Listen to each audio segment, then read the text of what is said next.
an update about our response to the events of the last several days. Let me begin by stepping back for a moment. The relationship between the United States and Egypt goes back decades. It's rooted in our respect of Egypt as a nation, an ancient center of civilization, and a cornerstone for peace in the Middle East. It's also rooted in our ties to the Egyptian people, forged through a long-standing partnership. Just over 2 years ago, America was inspired by the Egyptian people's desire for change, as millions of Egyptians took to the streets to defend their dignity and demand a government that was responsive to their aspirations for political freedom and economic opportunity.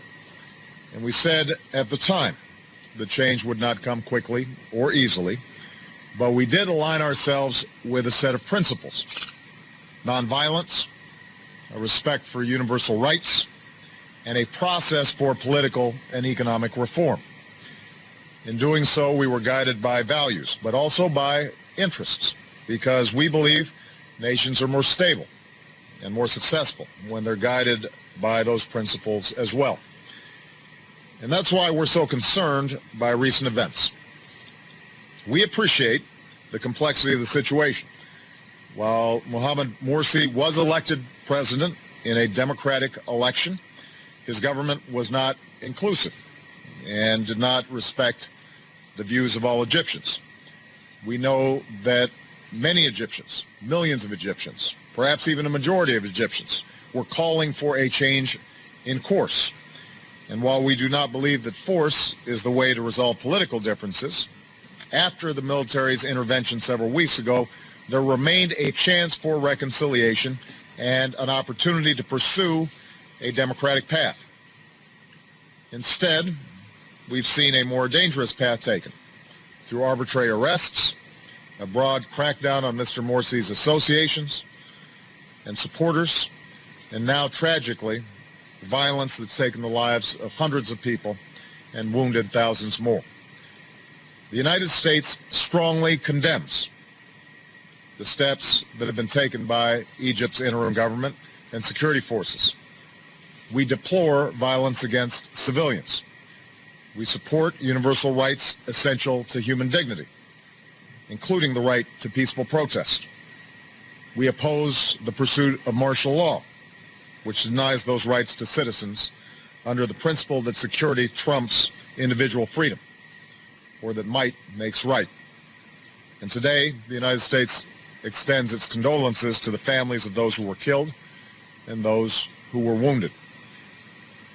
Given the depths of our partnership with Egypt, our national security interests in this pivotal part of the world, and our belief that engagement can support a transition back to a democratically elected civilian government, we've sustained our commitment to Egypt and its people. But while we want to sustain our relationship with Egypt, our traditional cooperation cannot continue as usual when civilians are being killed in the streets and rights are being rolled back. As a result, this morning we notified the Egyptian government that we are canceling our biannual joint military exercise, which was scheduled for next month. Going forward, I've asked my national security team to assess the implications of the actions taken by the interim government and further steps that we may take as necessary with respect to the U.S.-Egyptian relationship. Let me say that the Egyptian people deserve better than what we've seen over the last several days. And to the Egyptian people, let me say the cycle of violence and escalation needs to stop. We call on the Egyptian authorities to respect the universal rights of the people. We call on those who are protesting to do so peacefully and condemn the attacks that we've seen by protesters, including on churches. We believe that the state of emergency should be lifted, that a process of national reconciliation should begin, that all parties need to have a voice in Egypt's future, that the rights of women and religious minorities should be respected, and that commitments must be kept to pursue transparent reforms of the Constitution and democratic elections of a parliament and a president. And pursuing that path will help Egypt meet the democratic aspirations of its people while attracting the investment tourism, and international support that can help it deliver opportunities to its citizens. Violence, on the other hand, will only feed the cycle of polarization that isolates Egyptians from one another and from the world, and that continues to hamper the opportunity for Egypt to get back on the path of economic growth. Now, let me make one final point. America cannot determine the future of Egypt. That's a task for the Egyptian people. We don't take sides with any particular party or political figure. I know it's tempting inside of Egypt to blame the United States or the West or some other outside actor for what's gone wrong. We've been blamed by supporters of Morsi. We've been blamed by the other side as if we are supporters of Morsi. That kind of approach will do nothing to help Egyptians achieve the future that they deserve. We want Egypt to succeed. We want a peaceful, democratic, prosperous Egypt. That's our interest. But to achieve that, the Egyptians are going to have to do the work.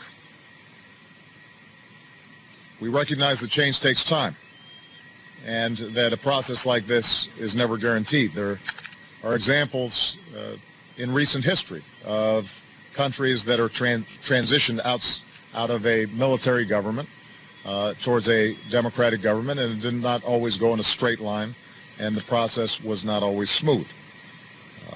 There are going to be false starts. There will be difficult days. America's democratic journey took us through some mighty struggles to perfect our union. From Asia to the Americas, we know that democratic transitions are measured not in months or even years, but sometimes in generations.